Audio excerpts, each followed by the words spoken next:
কথা বললাম না।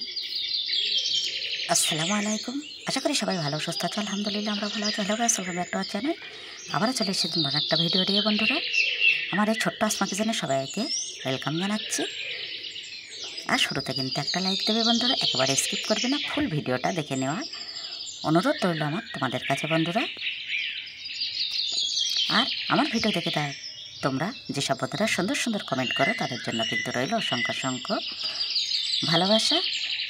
আর তোমরা ভিডিও দেখে যে কমেন্টগুলো করো সেই কমেন্টগুলো পড়ে কিন্তু আমার ভীষণ ভালো লাগে। আরও নতুন করে ভিডিও বানানোর আগ্রহ কিন্তু খুব বেশি করে বেড়ে যায়। আর এখানে হাজব্যান্ড বাজার নিয়ে এসছে বন্ধুরা।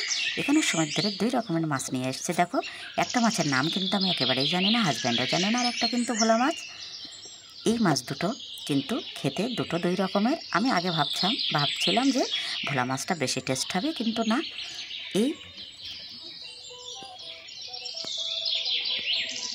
সরু সরু যে এই লম্বা মাছটা, এটা কিন্তু অসাধারণ হয়েছে খেতে।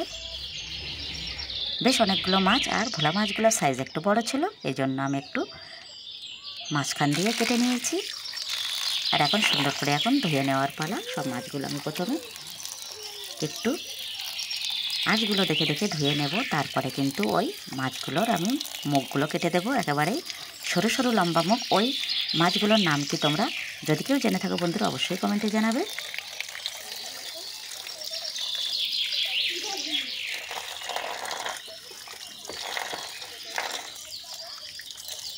সুন্দর সুন্দর তাজা সবজি, আর এই সমুদ্রের মাছ কিন্তু সবজি দিয়ে রান্না বানালে ভীষণই টেস্টি লাগে। সমুদ্রের মাছ মানে কিন্তু খুব টেস্টি হয়। সমুদ্রের মাছগুলোতে লবণ একটু কম দিয়ে কিন্তু ভাজা করে সবজির মধ্যে দিলে বেশি ভালো হয়, যেহেতু লবণযুক্ত মাছ এগুলো বেশিরভাগ। আর এখানে কিছু বিট ভাজা করে নেওয়া হচ্ছে। বিটগুলো ভাজা করে নেওয়ার পরে কিন্তু আমি রান্না বানাবো, মাছ দিয়ে যে সবজিটা বানাবো সেটাই তোমাদের সঙ্গে শেয়ার করছি।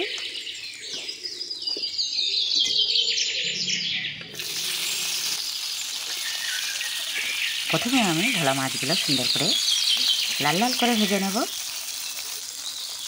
তারপরে এই মাছগুলো আমি ভেজে নিচ্ছি। শুনতে একটা কেমন লাগছে বন্ধুরা, এই মাছগুলোর নাম তো একেবারেই জানি না। তারপরে আমি কুমড়ো বড়িগুলো ভেজে নিচ্ছি। সবজির মধ্যে যদি কুমড়ো বড়ি না দিই কিন্তু আমার একেবারেই ভালো লাগবে না। এখন আমি কড়াই বসিয়ে দিলাম, কড়াইটা গরম হয়ে গেছে, দিয়ে দিলাম পরিমাণ মতো তেল। আর প্রতিদিনের মতো ফোড়নে কিন্তু আমি দিয়ে দেবো পেঁয়াজ কুচি। পেঁয়াজ ছাড়া কিন্তু রান্না একেবারেই হয় না।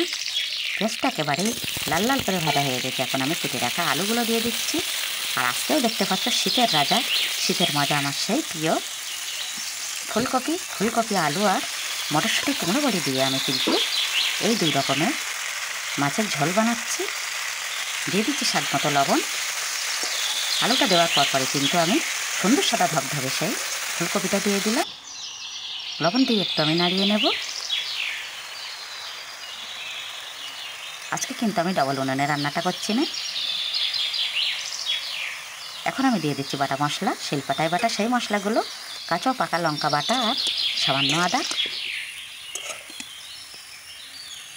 এভাবে নর্মাল যে রান্নাগুলো আমি তোমাদের দেখাতে থাকি বন্ধুরা, মাটির চুলায় কাঠের উনানে আর শিলপাটায় বাটা এই মশলা দিয়ে রান্নাগুলো খেতে কিন্তু অসাধারণ স্বাদ হয়। আর যেহেতু প্রায় সবজিতে কিন্তু আমি মাছ, কুমড়ো বড়ি, মটরশুঁটি দিয়ে থাকি, আর এইগুলো দিলে কিন্তু শীতের সবজিগুলোর স্বাদ দ্বিগুণ বেড়ে যায়। এখন আমি দিয়ে দিলাম পরিমাণ মতো হলুদ আর একটু কালারের জন্য লঙ্কার গুঁড়ো। একেবারে কপিটা আমি অনেকক্ষণ ধরে আলু কপি ভাজা ভাজা করে নিয়েছি। এখন আমি দিয়ে দিলাম পরিমাণ মতো জল। আর একেবারেই এই ঝোলটা ফুটে যাচ্ছে, তখনই আমি খুব অল্প পরিমাণে টমেটো দিয়ে দিচ্ছি। এখন আমি দিয়ে দিচ্ছি মাছগুলো। ফুলকপি আলু দিয়ে আমার 2 রকমের মাছ আর কুমড়ো বড়ি মটরশুঁটি দিয়ে সুন্দর ঝোল আমার একেবারেই রেডি। আবারও দেখা হবে নতুন কোনো ভিডিওর সাথে।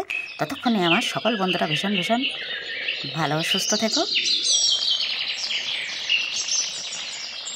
কিছুক্ষণের জন্য আমি ঢাকনা দিয়ে ঢেকে দিয়েছিলাম। এখন ঢাকনাটা খুলে আমি একটু দেখে নিচ্ছি, লবণটা একটু চেক করে নেব।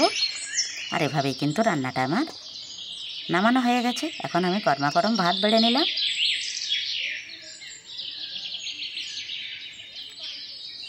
প্রতিটা প্লেটে হাজব্যান্ড দিয়ে দিচ্ছে ভাত এবং